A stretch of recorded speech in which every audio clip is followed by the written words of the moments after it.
Dosen nyentrik.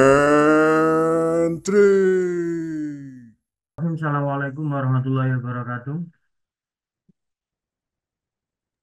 Waalaikumsalam warahmatullahi wabarakatuh. Alhamdulillahirrabbilalamin. Kita bisa berkumpul kembali untuk belajar bersama walaupun secara daring ya. Dan saya mengucapkan mohon maaf sampai detik ini masih belum bisa masuk ke kelas ya sejak awal pertemuan ya sepertinya di semester ini. Ya banyak hal-hal yang di luar kendali yang membuat saya sangat sulit untuk melakukan pembelajaran tatap muka di kelas. Kakak minggir dulu. Nah, untuk pertemuan hari ini, ya, ini nanti kita akan melanjutkan presentasi yang kemarin itu sebelum UTS, presentasi kelas disampaikan oleh kelompok sebelumnya, yakni angkatan 66 ya. Nah, hari ini kita melanjutkan masuk ke topik angkatan 2000. Nah, angkatan 2000 ini merupakan angkatan yang sudah masuk fenomena baru di sastra kontemporer Indonesia. Ya, sejak angkatan 2000 itu hingga saat ini banyak sekali modernitas gagasan masuk ke dalam sastra Indonesia. Ya, pelopor-pelopor di angkatan 2000 ini masih bisa kita temui hingga saat ini karena mayoritas semua masih hidup terkecuali orang-orang yang mungkin terkena musibah, ya, terkena sakit, kecelakaan dan lain sebagainya. Secara usia, angkatan 2000 ini masih muda ya, dikatakan muda ini berarti belum seperti angkatan 45, angkatan balai pustaka seperti itu. Ya, untuk hari ini nanti kalau dari yang dikirimkan tadi materinya berarti Putri Aisyah ya, Putri Aisyah sama Siti Siti siapa ini tadi? Putri Putri Aisyah sama Siti Umay ya.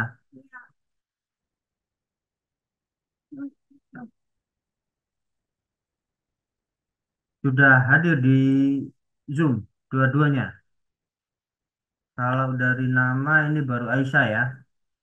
Aisyah bisa dengar suara saya coba? Ya, bisa, Pak. Hmm. Umay bagaimana?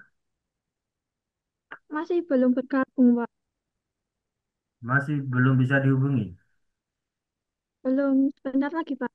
Katanya Hmm. gitu.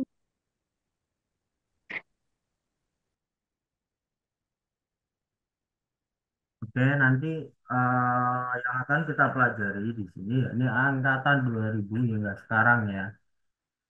Angkatan seperti yang saya sampaikan ini perubahan-perubahan masif terjadi pada angkatan ini. Dan mohon maaf jika sedikit terganggu ya, karena aktivitas anak saya ya.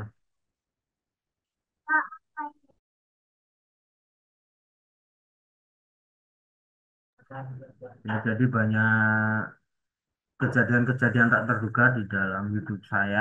Kemarin ada musibah dan sekarang hari ini kedua anak saya mulai sekolah. Yang satu belum mulai, baru masuk hari ini, dan yang satu ini kan sudah jalan ya. Jadi saya harus berbagi mengatur jadwal seperti itu. Bentar, aku tunggu di luar ya. Nanti setelah itu diantar ya sekolah ya. Nah, oke. Nah, di angkatan 2000 ini setidaknya eh, pintu kesastraan modern ini nanti mulai terbuka ya. Nah, setidaknya dari sinilah ya sastra-sastra kontemporer itu mulai dieksplorasi ya. Perubahan-perubahan dari tema lama, topik lama itu digarap mulai angkatan ini. Wal-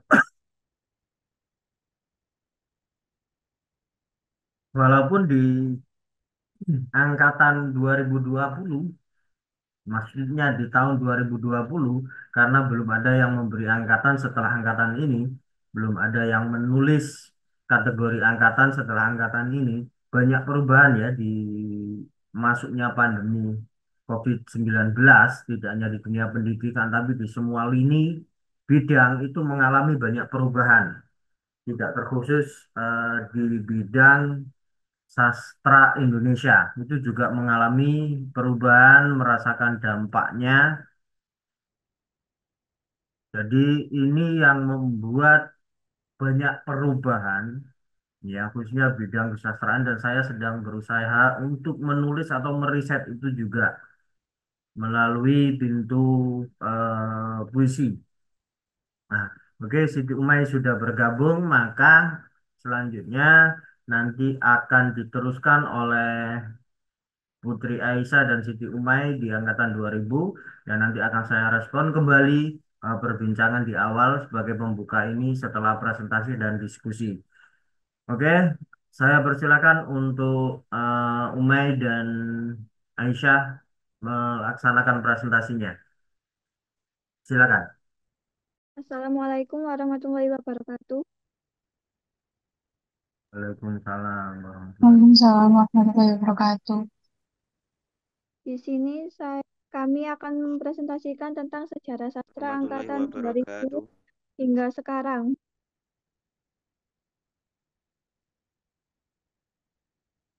Sejarah sastra angkatan 2000 hingga sekarang. Setelah wacana tentang lahirnya sastrawan angkatan reformasi muncul namun tidak berhasil dikukuhkan karena tidak memiliki juru bicara.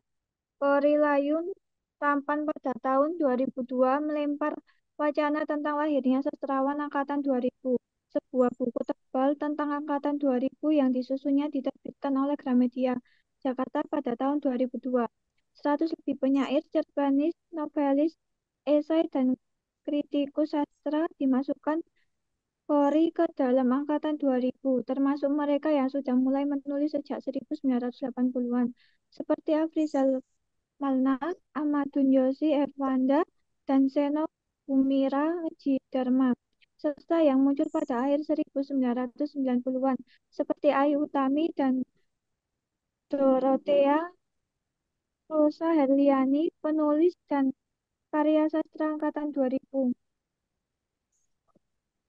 Penulis dan karya sastra angkatan 2000. 1. Ayu Utami, Taman 1998, Larung 2001.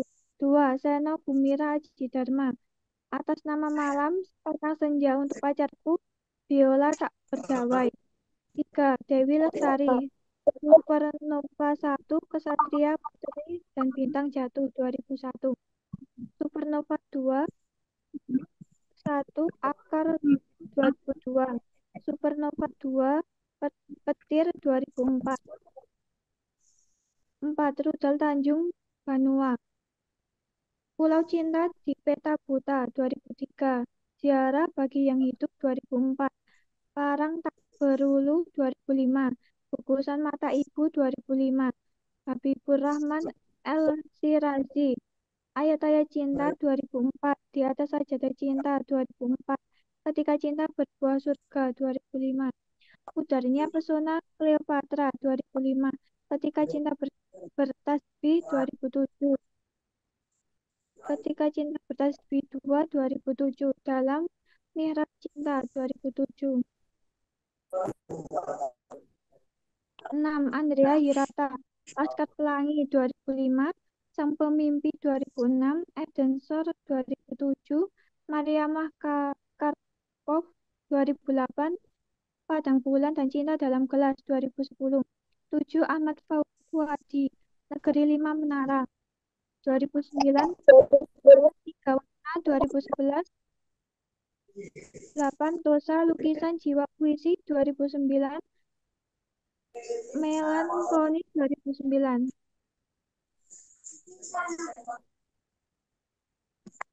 Peristiwa besar yang terjadi pada angkatan 2000 B. Peristiwa besar pada angkatan 2000 itu adalah momen penting yang terjadi sepanjang periode ini. 2000 Layun ramai mengumumkan adanya seseorang angkatan 2000. Habib Jazim meninggal dunia di Jakarta. Buku Aku Ingin Jadi Peluru karya untuk terbit. mulai 2001 penghargaan Katulistiwa Literati Award diberikan kepada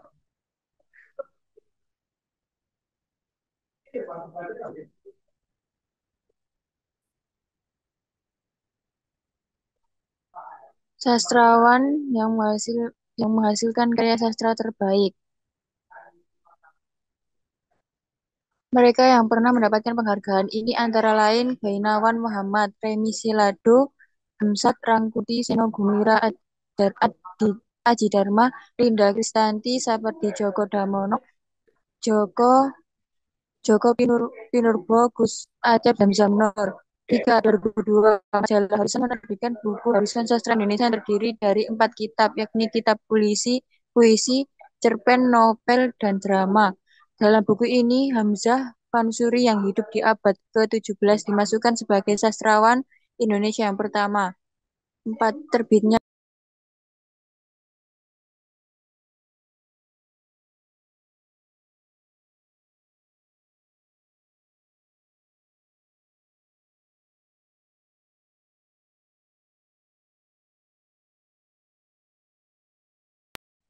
Terbitnya Jurnal Cerpen 2002 oleh Joni Aryadato Dipakati.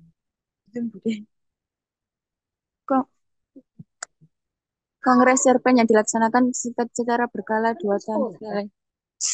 6. Kibersastra. 7. Lomba Sayembati menulis novel Dewan Kesenian Jakarta 2003. 8. 2003 Sapardi Djoko Damono dan Ignas Kleden mendapat penghargaan Ahmad Bakri Award karena jasanya di bidang kesusastraan dan pemikiran.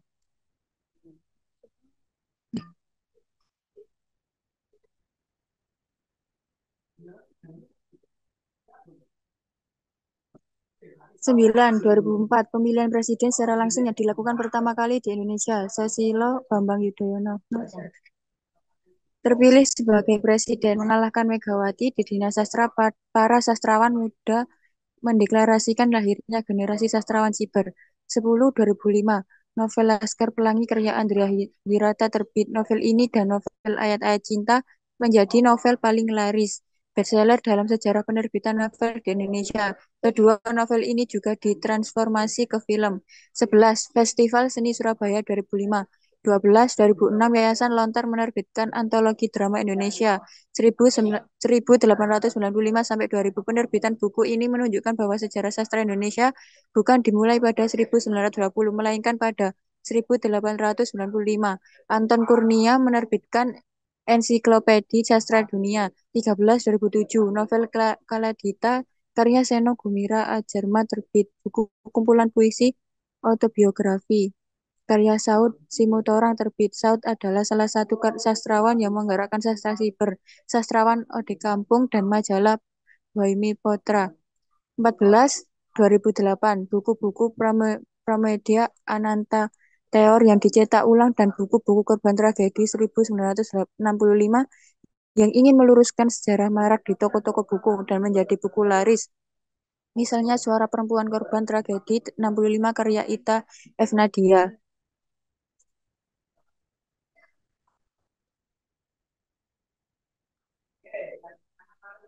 Ciri-ciri sastra angkatan 2000. 1. Tema sosial politik romantik masih mewarnai tema karya sastra.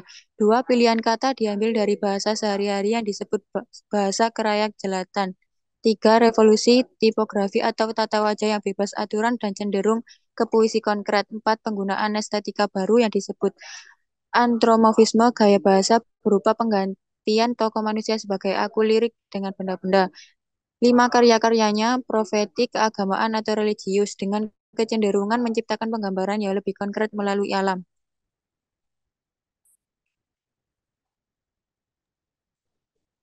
Kekurangan dan kelebihan karya sastra. D. Kekurangan dan kelebihan sastra angkatan 2000. 1. Kelebihan karya sastra tahun 2000. A. Pencerminan sebagai karya reformis di mana terjadi revolusi dalam bentuk B. Penggunaan tema yang beragam. C. Kekuatan narasi yang lancar dan mengalir. D. Banyaknya muncul karya sastra pembangun jiwa. E. Kejadian menarik yang inspiratif banyak digunakan pengarang dalam menuliskan karyanya. 2. Kekurangan karya sastra tahun 2000. A. Banyak munculnya sastra perkelaminan yang cenderung merusak moral bangsa. B. Adanya lapisan sastrawan muda dengan ekspresinya yang menggebu-gebu berkata secara terbuka, bebas, dan tidak terlalu memperhatikan nilai moral yang berkembang di masyarakat. C. Beberapa sastrawan cenderung sekuler dan feminis dalam menuliskan karyanya.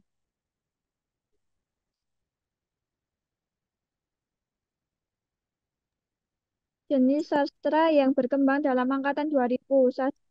Sastra wangi. 2. Sastra siber.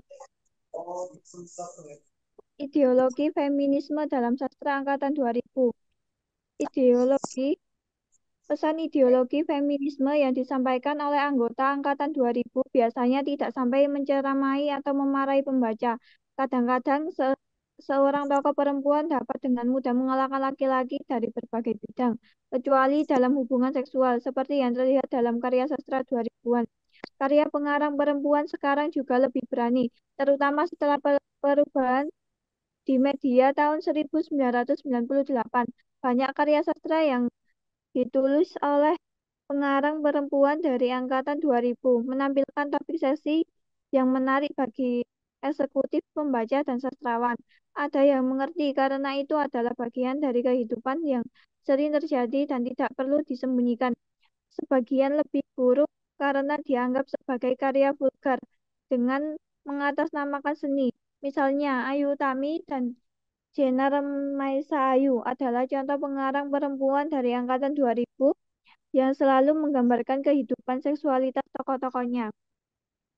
Sekian presentasi dari kami. Jika ada yang belum jelas, bisa ditanyakan.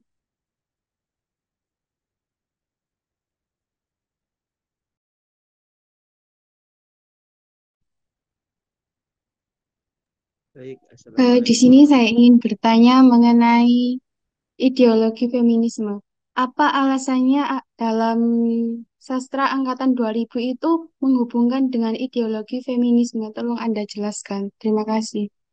Maaf, Mbak Marta, bisa diulangi lagi? Kenapa dalam sastra angkatan 2000 itu dikaitkan dan dihubungkan dengan ideologi feminisme? Tolong Anda jelaskan apa hubungannya. Baik, saya akan menjawab pertanyaan dari Mbak Marta. Ideologi feminisme dikaitkan dengan sastra angkatan 2000 karena pada periode ini banyak penulis wanita Indonesia mulai mengeksplorasi tema-tema gender, kesetaraan, dan identitas perempuan dalam karya mereka. Seperti Ayu Utami dan Dewi Lestari membawa isu-isu feminisme ke dalam sastra, mencerminkan perubahan sosial dan meningkatnya kesadaran tentang hak-hak perempuan. Pengaruh gerakan feminisme global dan akses lebih luas terhadap informasi juga berkontribusi pada munculnya karya-karya yang kritis terhadap peran dan representasi perempuan dalam masyarakat. Gimana, Mbak Marta? Iya, bisa diterima. Apa ada yang ditanyakan lagi? Baik, Assalamualaikum warahmatullahi wabarakatuh. Saya ingin mempertanyakan satu hal mengenai jenis-jenis sastra yang berkembang dalam angkatan 2000. Dalam PPT tadi ada dua, yaitu sastra wangi dan sastra siber. Dari penjelasannya sendiri itu bagaimana mengenai sastra wangi dan sastra siber itu? Penjelasannya masing-masing. Baik, terima kasih. Baik, saya akan menjawab pertanyaan dari Mas Afif. Sastrawangi merupakan sebutan untuk karya-karya yang ditulis oleh kalangan wanita kelas menengah kota. Sedangkan sastra siber dapat dikatakan sebagai sastra yang ditulis menggunakan media internet atau teknologi informatika lainnya. Baik, saya kira cukup jelas jawabannya. Terima kasih.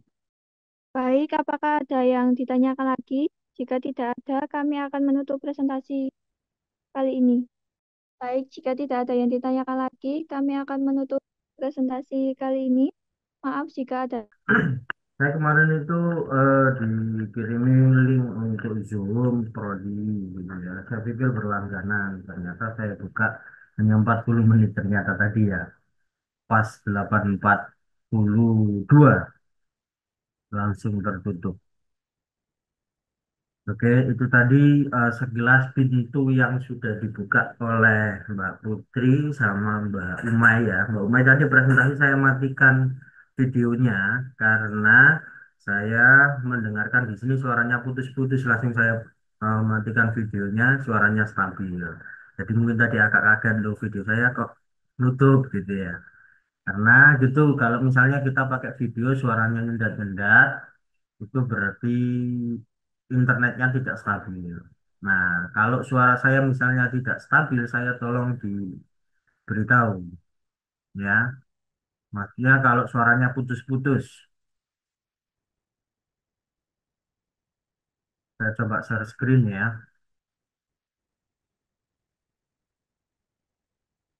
Sudah muncul share screen saya, tabel-tabel ini Sudah, Pak. sudah ya. Sudah, Pak. Ini tadi yang berupaya untuk dipresentasikan oleh kelompok berapa ini tadi? Kelompok Kelompok berapa? 5. Kelompok 5. Masih tinggal berapa kelompok lagi?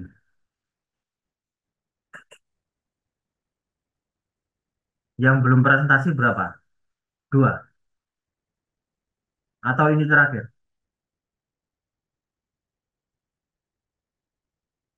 Tidak tahu. Ada yang belum?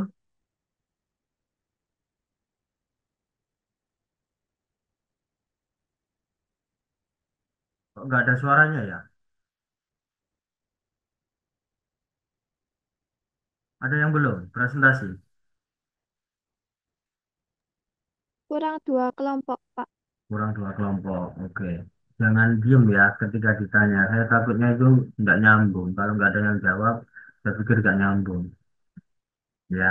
Jadi ketika ditanya tolong dijawab ya. Oke, saya lanjutkan kembali ini tadi yang berupaya untuk dipresentasikan. Saya beri catatan tambahan saja, di mana di angkatan 2000, ya angkatan 2000 ah, ini banyak perubahan yang terjadi di periodisasi sastra Indonesia, di sastra Indonesia khususnya. Ya, banyak perubahan-perubahan yang sudah mulai ditinggalkan. Kalau dulu itu eh, awal-awal itu adalah istana sentris, kemudian selanjutnya itu kolonial, ya. Kemudian kolonial itu tahu, kolonial itu penjajahan ya.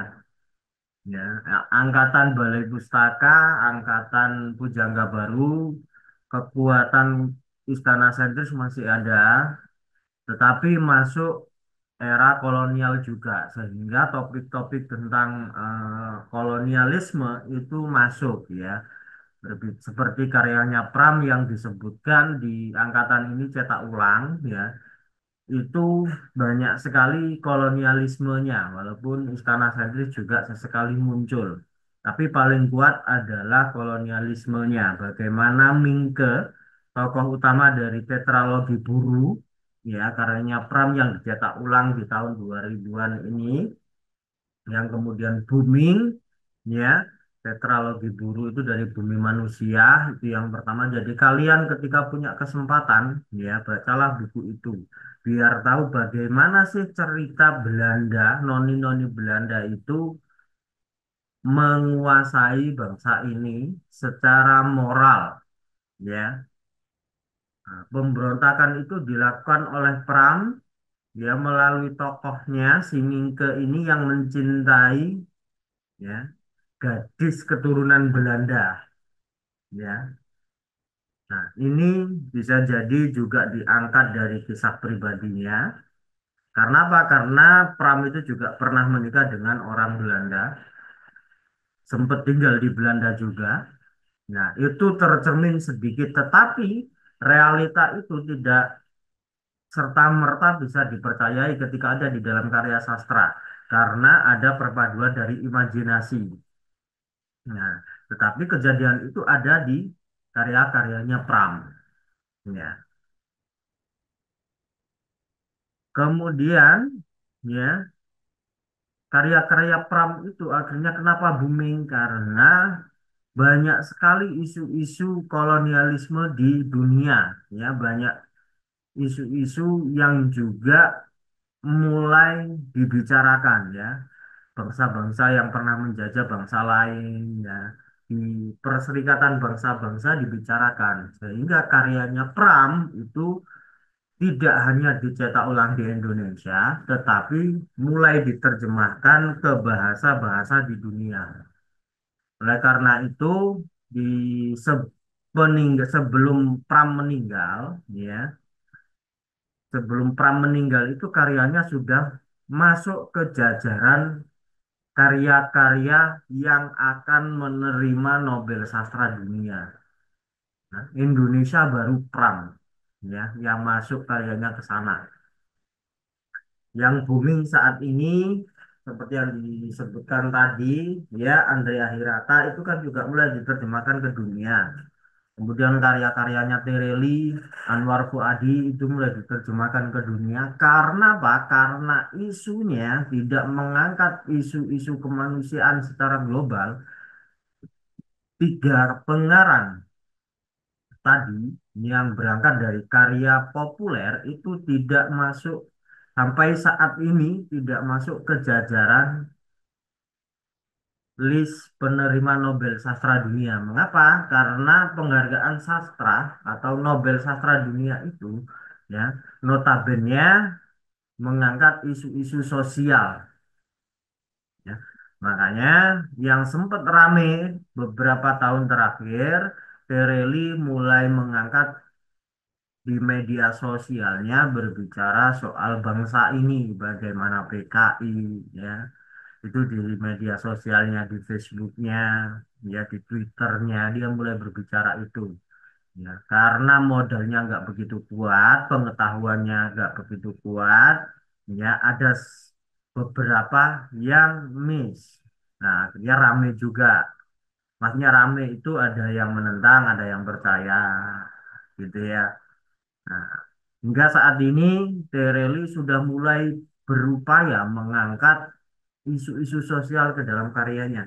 Makanya kalau di sini ada yang pernah membaca karya Tereli, bahkan ada yang mungkin akut, ya, pembacanya ngefans banget, itu tahu perubahan karya Tereli dari yang pertama sampai saat ini itu sudah, yang sekarang itu sudah nggak gampang lagi seperti yang dulu.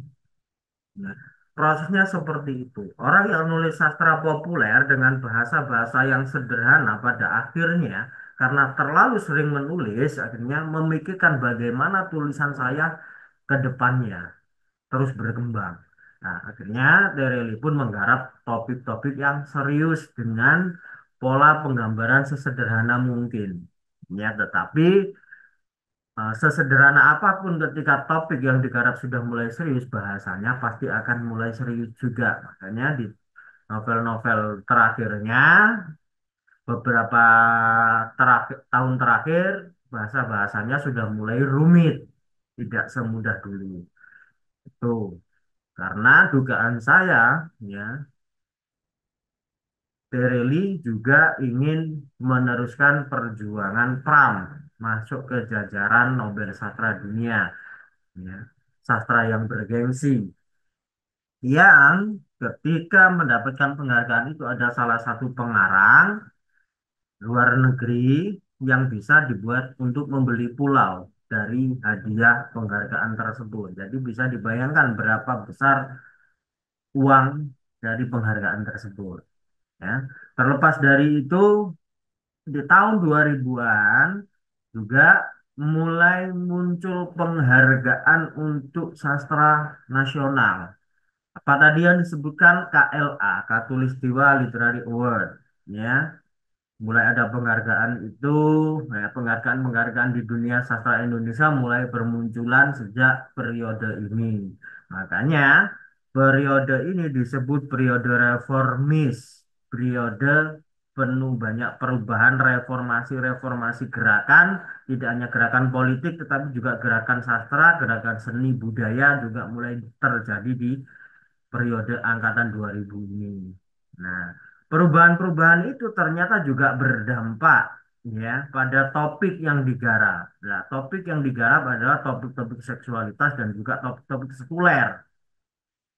Topik sekuler ini ya, kita bahas yang sekuler dulu ya. Sekuler ini jadi permasalahan kemanusiaan yang sudah mulai dipisahkan dengan agama ya, sekuler. Jadi agama sudah tidak disangkut pautkan dengan kebutuhan kehidupan manusia ya, lepas ya, sekuler. Jadi tidak ada agama di dalam kebutuhan manusia. Nah, itu topik-topik itu mulai muncul di sini.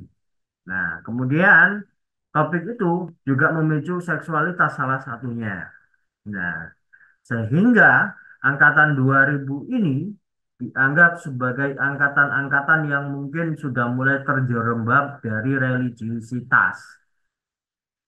Ya, hingga topik-topik itu, fenomena-fenomena itu muncul menjadi 4 garis besar ini ya. Ini hanya 4 garis besarnya, tidak semua juga berbicara ini. Karena di angkatan ini banyak masih sastra-sastra religius, sastra-sastra pesantren ya. Ada bermunculan dan terus tumbuh berkembang, tetapi yang sedang mencorong ya ini. Nah, istilahnya kalau saat ini yang sedang viral, yang sedang naik daun, 4 topik ini di angkatan 2000. Nah, ini sastrawangi. Sastrawangi itu sastra selangkangan. Sastra selangkangan itu sastra yang berbicara soal seksualitas. Sastra yang di dalamnya ada adegan-adegan seksualitas. Jadi bisa dibayangkan ya sastrawangi itu seperti apa. Makanya kecaman-kecaman terhadap sastrawangi mulai bermunculan ya, mulai bermunculan. Nah, salah satu tandingan untuk membuat itu ya, muncul feminisme dan juga politik ya untuk mengimbangi ini ya. Feminisme akhirnya para perempuan-perempuan itu yang memperjuangkan harga dirinya, yang memperjuangkan haknya, yang memperjuangkannya posisinya di ruang publik itu mulai dibicarakan feminisme. Walaupun di era Balai Pustaka itu sudah mulai dimunculkan, salah satunya oleh Pram dengan karya Bumi Manusianya itu, ya. Juga ada Kartini yang berbicara soal itu, tetapi viralnya di angkatan ini, ya feminisme sudah mulai berkembang, ya, yang menyuarakan hak-hak para perempuan, ya seperti itu. Kemudian para penulis yang pro politik dan kontra dengan politik juga mulai bersuara tentang politik di topik politik. Nah, kemudian karena di era 2000 ini sastra itu sudah mulai berkenalan dengan internet, muncullah sastra cyber. Ya, sastra cyber itu dipelopori oleh 2 orang, ya, satu orang Jawa Timur dan yang satunya ini orang, wah saya lupa tepatnya antara Sumatera dengan Sulawesi ya. Kalau saya tidak salah mungkin Sulawesi ya.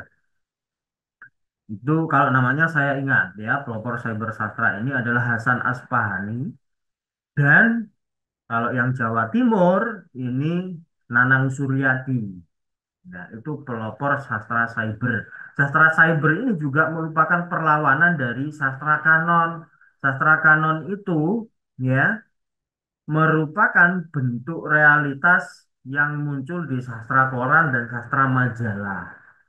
Ya, kalau di angkatan-angkatan mulai balai pustaka itu kan kalau belum termuat di koran, dimuat di majalah-majalah yang dikelola oleh para sastrawan itu belum sah menjadi sastrawan.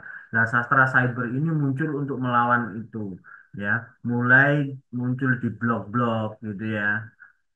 Para pengarang nulis blog, puisinya dimasukkan di sana gitu ya. Nah, Ini fenomena ini dimunculkan oleh Nanang Suryadi dan Hasan Asfahani. Pertanyaannya, apakah dua orang ini menolak karya sastra koran? Tidak, karena apa? Nanang Suryadi dan Hasan Asfahani menulis di koran juga. Yang sempat rame, konon katanya dulu itu karya yang sudah dimasukkan di blog itu tidak bisa masuk di koran. Nah, ternyata itu juga dipatahkan oleh Hasan Asfahani sebagai pelopor sastra cyber.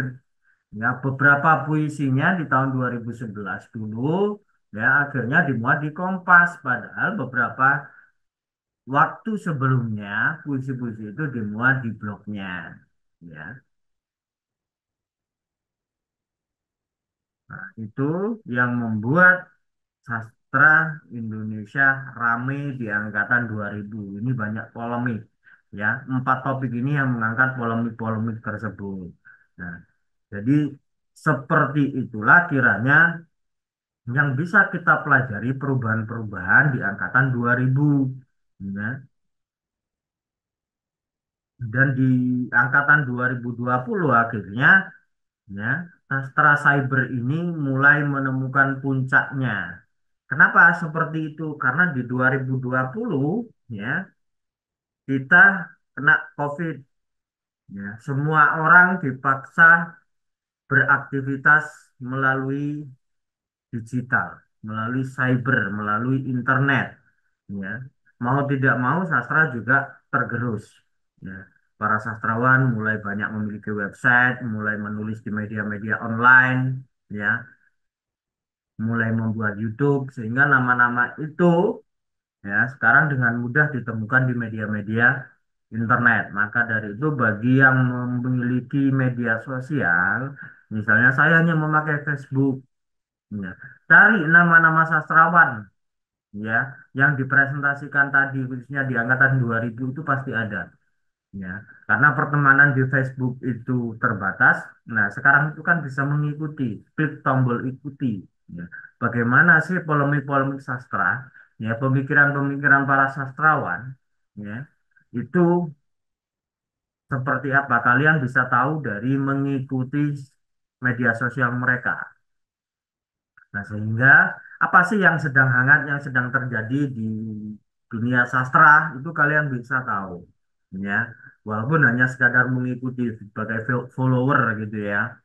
Ada juga di YouTube, kalian bisa mensubscribe YouTube-nya para sastrawan itu mereka berbicara apa, apakah di media sosial mereka juga sama berbicara soal sastra, buku dan juga budaya atau mereka berbicara tentang hal-hal lain.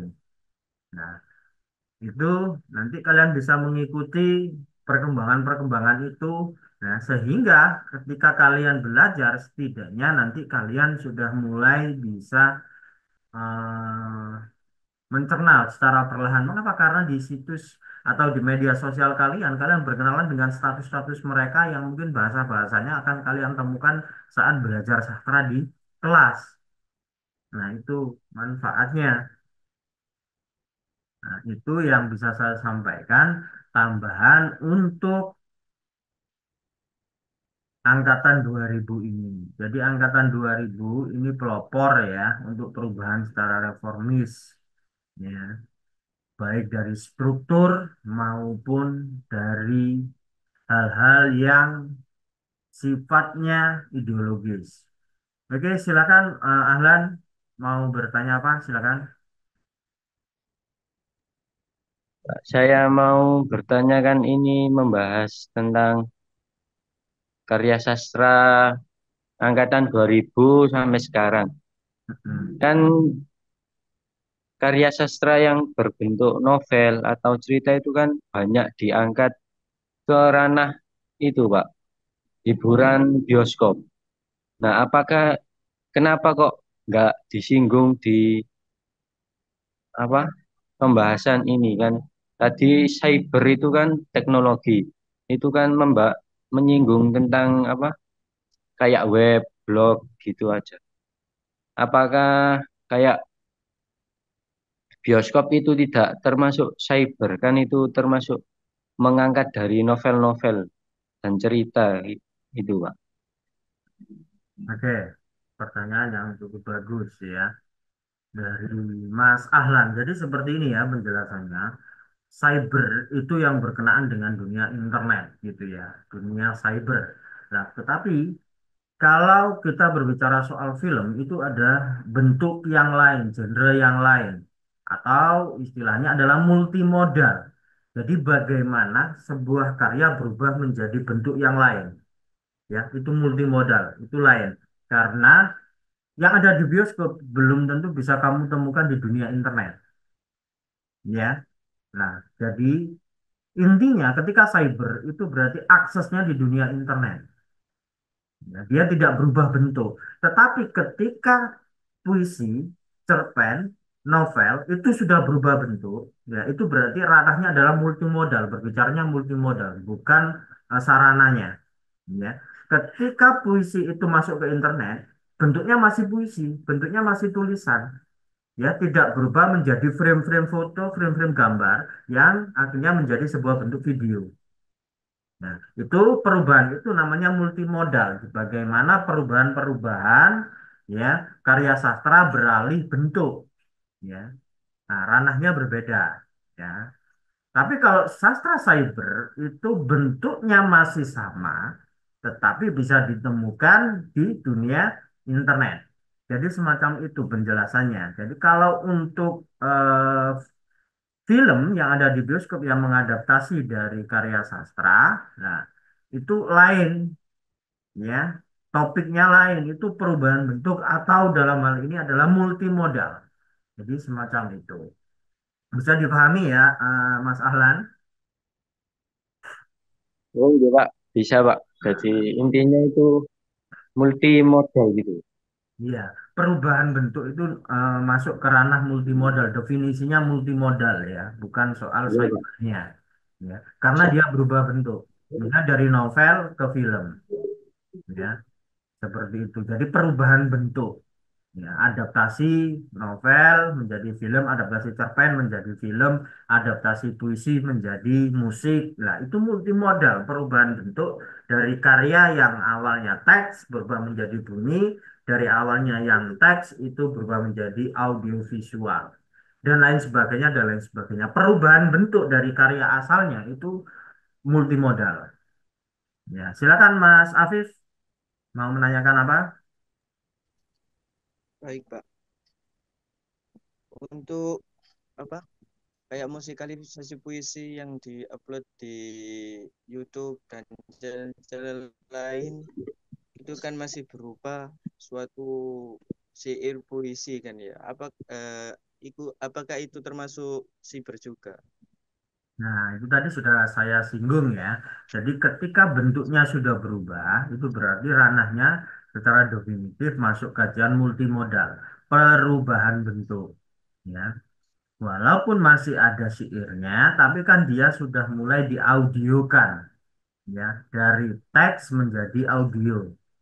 Ya, walaupun di audio itu masih muncul teks-teksnya, tetapi kan dia sudah berubah bentuk dari tulisan menjadi audio atau menjadi suara atau menjadi musik. Nah, itu multimodal, ya. Jadi seperti itu. Kalau sastra cyber, bentuknya masih sama, bisa diakses melalui cyber atau melalui internet. Secara definitif itu harus dipahami. Ya, walaupun musikalisasi puisi itu juga ditemukan di internet, walaupun karya-karya yang adaptasi dari film itu ditemukan di internet, itu sudah berbicaranya sudah bukan sastra cyber lagi, tetapi multimodal, perubahan sebuah karya seni menjadi bentuk yang lain. Tidak hanya di karya seni, tetapi semua yang sudah berubah bentuk itu multimodal. Di dalam pembelajaran, misalnya ya, di pembelajaran misalnya kalian nanti pembelajaran dengan metode apa? Metode multimodal. Jadi materi di buku yang sudah ada misalnya berbicara soal bahasa, tata bahasa. Nah, tata bahasa itu disampaikan dengan bentuk multimodal. Tata bahasa dari sebuah film, dari sebuah lagu, itu multimodal. Jadi medianya itu macam-macam. Yang dibahas dalam penyampaian materi adalah tata bahasa, kalimat misalnya. Ya, kalimat yang digunakan tokoh dalam novel, kalimat yang digunakan penyair dalam puisinya, kalimat yang digunakan tokoh di dalam sebuah film, ya. Materinya kita bicara soal kalimat, tetapi medianya berbeda. Nah, jadi di dalam pembelajaran itu juga ada pembelajaran multimodal yang menggunakan bentuk-bentuk pembelajaran yang berbeda-beda.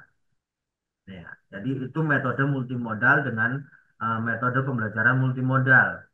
Ya, jadi menyampaikan materinya tentang kalimat, tetapi kalian memberi contoh atau fenomena kasus dengan bentuk yang berbeda-beda. Ada yang tulisan, kemudian ada yang komik berupa gambar, kemudian ada yang berupa audio bagi anak-anak yang suka musik, kemudian bagi yang suka nonton film pakai media film.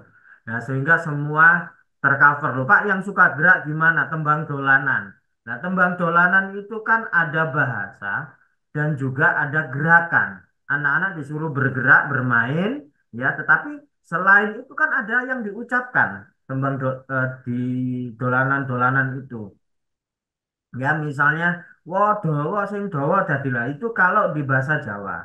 Nah, kalau menggunakan medium bahasa Indonesia, maka carilah medium bahasa Indonesia, kan gitu. Nah, sehingga multimodal. Nah, ketika kita mengajar, itu kan ada macam-macam tipe ya, ada yang kinestetik berarti ke gerak. Nah, cara untuk mengajar anak-anak yang lebih dominan ke gerak, maka dengan mereka harus diajak bergerak juga. Nah, makanya seorang guru bisa memberi contoh gerak, misalnya mengadaptasi dolanan tradisional, nah, seperti itu, disesuaikan. Nah, oh, kalau dolanan kan bahasa Jawa ya, nyari yang bahasa Indonesia karena ngajarnya bahasa Indonesia. Itu variannya banyak sekali. Kreativitas bisa dimainkan seorang guru di sana. Nah, makanya bahasa Indonesia ketika diajar oleh pengampu yang kreatif, bahasa Indonesia nggak buat ngantuk, ya, bisa menyenangkan. Tetapi kalau yang terlalu struktural, ya, dia akan menjadi kelas itu menjadi senyap, semua pada tidur. Nah, maka dari itu nanti kalian, calon-calon guru ini bisa memanfaatkan dunia cyber untuk mengumpulkan medan atau bahan atau semua yang ada di internet masuk ke dalam kelas, ya. Karena nanti calon-calon murid kalian itu sudah kenal dengan internet semuanya, jadi gurunya harus akrab dengan internet juga. Nah, jadi kayak gitu. Makanya sekarang kalau kita menemukan guru-guru tua maupun muda itu sudah mulai mengajar dengan media sosialnya. Kadang dibuat status, kadang dibuat ini, dibuat itu. Lah itu adalah cara bagaimana menguasai kelas. Ada yang mau ditanyakan lagi?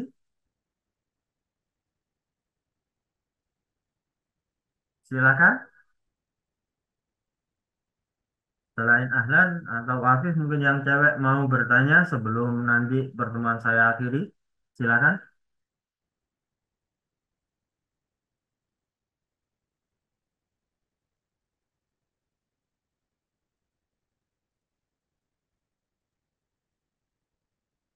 Ada?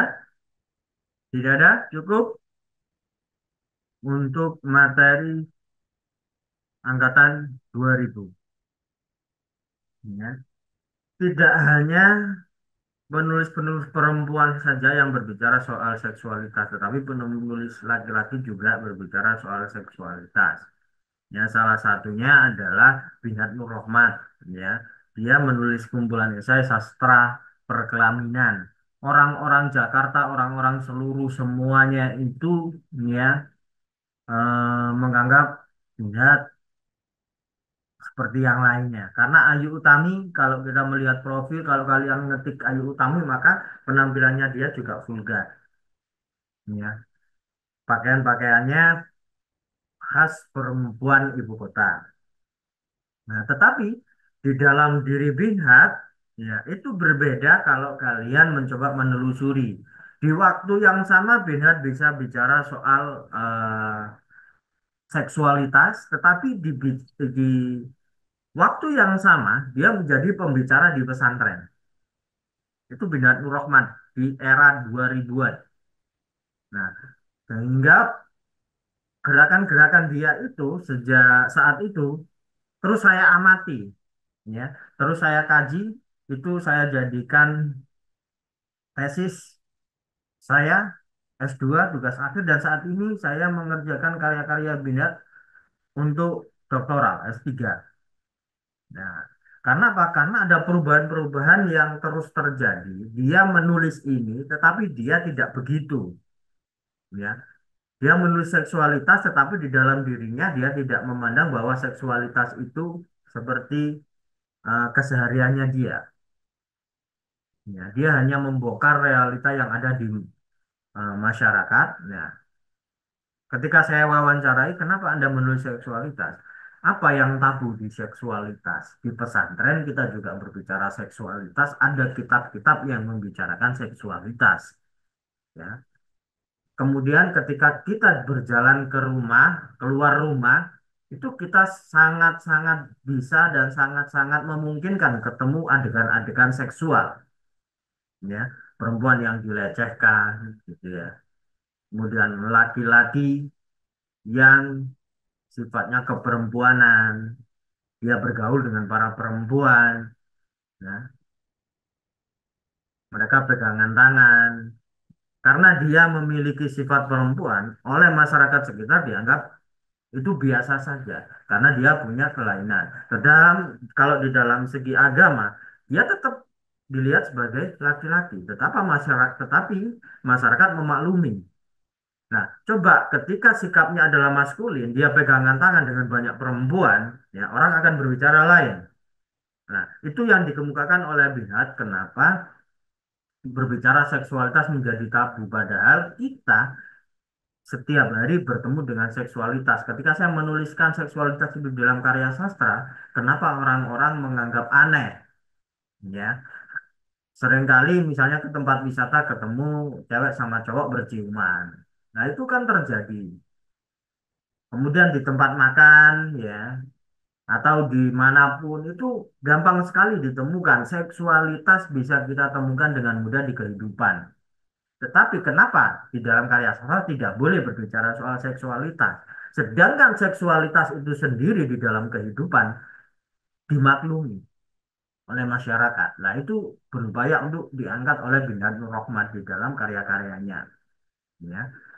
Itu salah satu topiknya. Kemudian ketika dia pindah hijrah dari ibu kota ke daerah, ya, dia sudah mulai berbicara soal kedaerahan.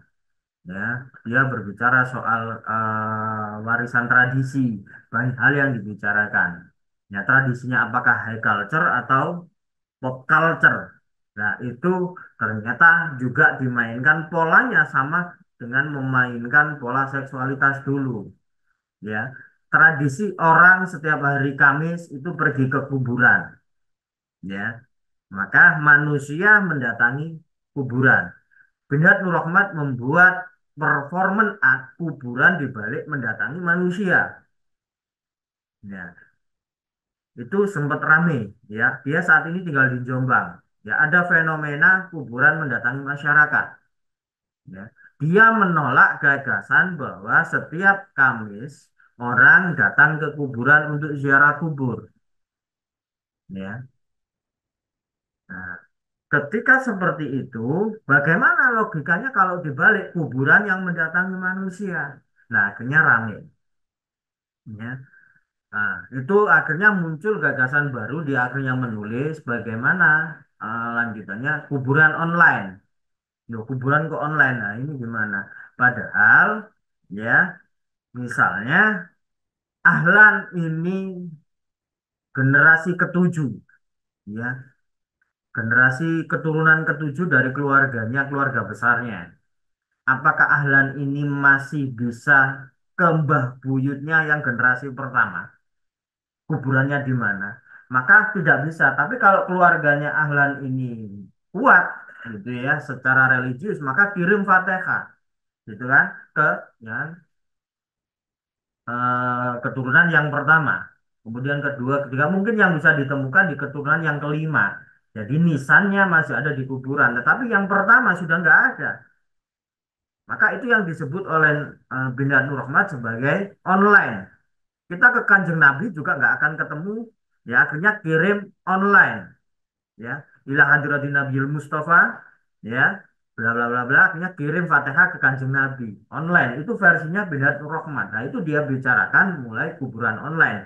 Nah suatu ketika nanti semua orang akhirnya tidak peduli dengan fisik kuburan itu, tetapi bagaimana ya transfer online tadi terjadi. Nah itu yang dibicarakan oleh Binatur Rahman. Nah, makanya pemikiran Biar Rahman ini kontroversial. Ya, itu yang membuat saya terus berupaya untuk mengamati perubahan-perubahan bagaimana dia memandang fenomena-fenomena yang ada di masyarakat. Nah, tentunya segala sesuatu yang kadang kita anggap salah ternyata benar.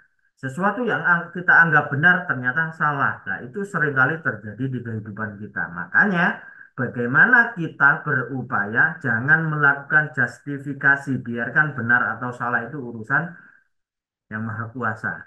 Kita kan nggak tahu versi benar atau salah itu sebenarnya hakikatnya seperti apa.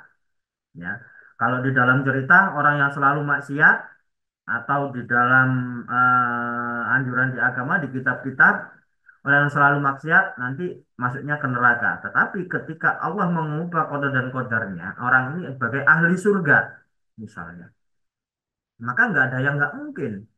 Nah, seperti di eh, hal-hal yang lain juga seperti itu. Kalian kalau lahir dari keluarga miskin, apakah miskin selamanya? Belum tentu. Tiba-tiba di generasi ketujuh, dia bekerja keras, dia mulai kenalan dengan investasi, dia mulai kenalan dengan reksadana, kemudian dia berkenalan dengan deposito, dia mulai investasi properti dan lain sebagainya, walaupun dia awalnya adalah tukang cuci baju. Tapi dia kenal itu, dia belajar itu. Nah, di generasi anak-anaknya sudah berubah, dia menjadi orang kaya. Nah, itu kan bisa terjadi itu ketika kita memandang sebuah materi. Ya, di luar soal religius, di luar soal agama, itu bisa terjadi di dalam kehidupan kita. Nah, makanya justifikasi kita upayakan untuk tidak masuk ke dalam diri kita. Yang penting kita percaya itu baik, kita lakukan. Kalau kita percaya itu buruk, kita berupaya untuk menghindari. Oke, itu dulu yang perlu saya sampaikan. Ya. Jadi apapun yang kita pelajari, apapun yang kita perbuat, bagaimana perbuatan-perbuatan itu bisa membawa kita menjadi mawas diri, menjadi insan yang lebih baik, menjadi orang yang bermanfaat untuk orang lainnya. Ya, berbuat baik jangan melihat kepada siapa, agamanya apa, ya, tapi berbuat baik ya berbuat baik saja. Oke, itu saja yang bisa saya sampaikan. Semoga pembelajaran kita hari ini bisa menjadi sebuah pembelajaran yang bermanfaat dan juga membawa kita kepada kehidupan yang lebih baik, pengetahuan yang lebih baik. Sekian, saya akhiri. Wassalamualaikum warahmatullahi wabarakatuh. Waalaikumsalam. Waalaikumsalam warahmatullahi wabarakatuh. Oke, sampai jumpa di pertemuan